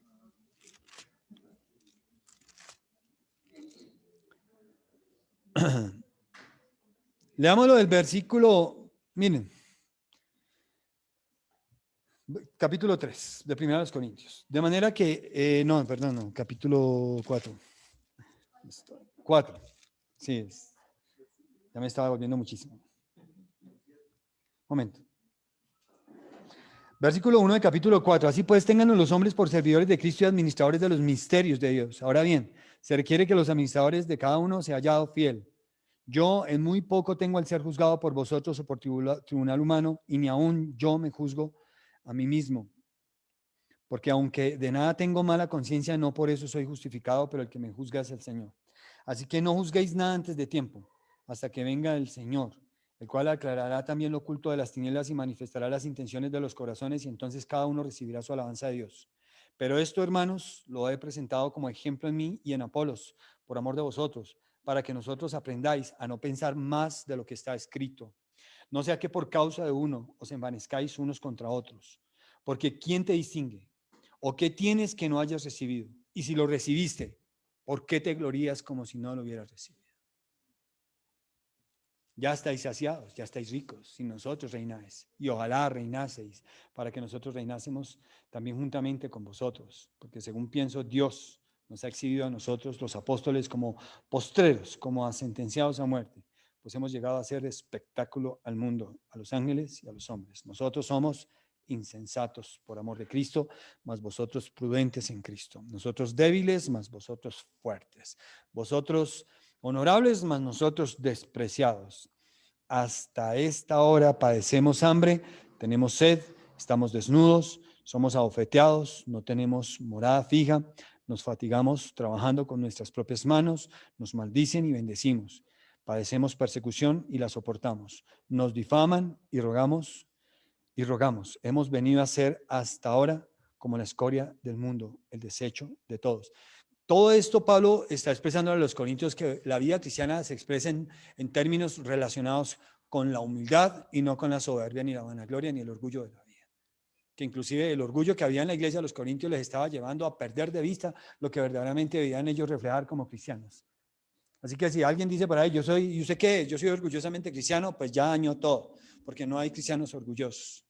No estamos representando dignamente al Señor Jesucristo cuando nosotros nos expresamos con un orgullo que no hubo ni siquiera en el fundador y en el mismo Señor que vino de los cielos a esta tierra a entregar su vida en una cruz por nuestros pecados. No tenemos ninguna identidad con Él, si no nos hacemos humildes con Él.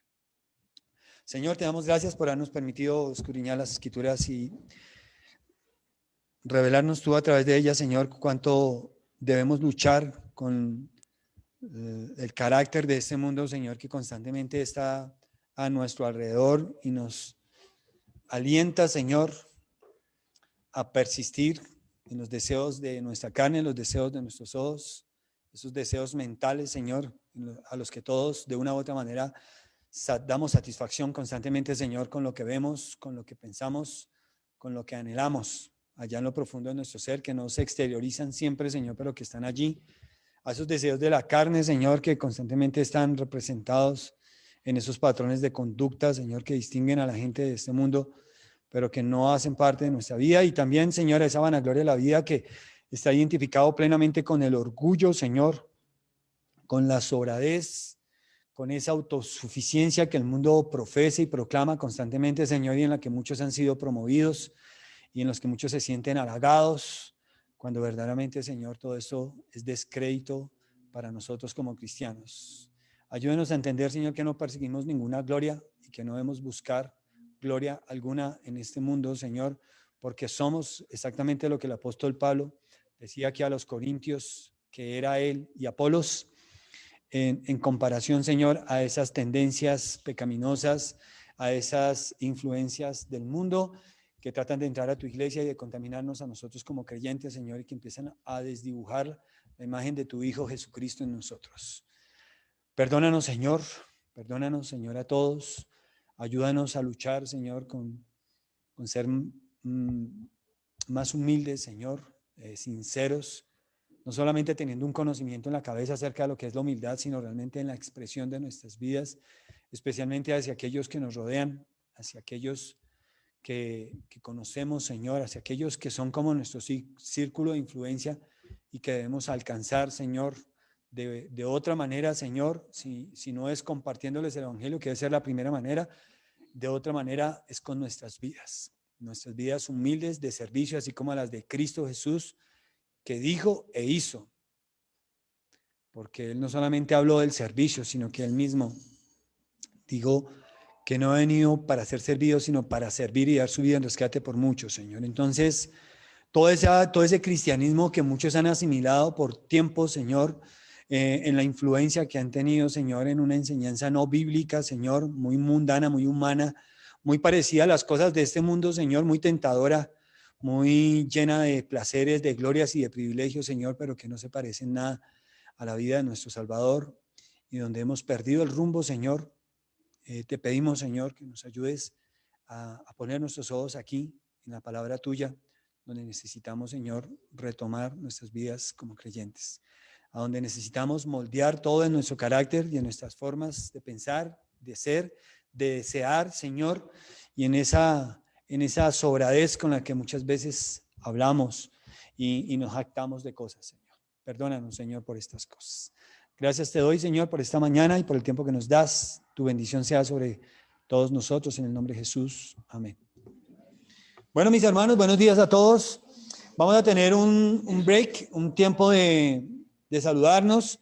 Retomamos exactamente en 15 minuticos. Ya empezamos a retomar.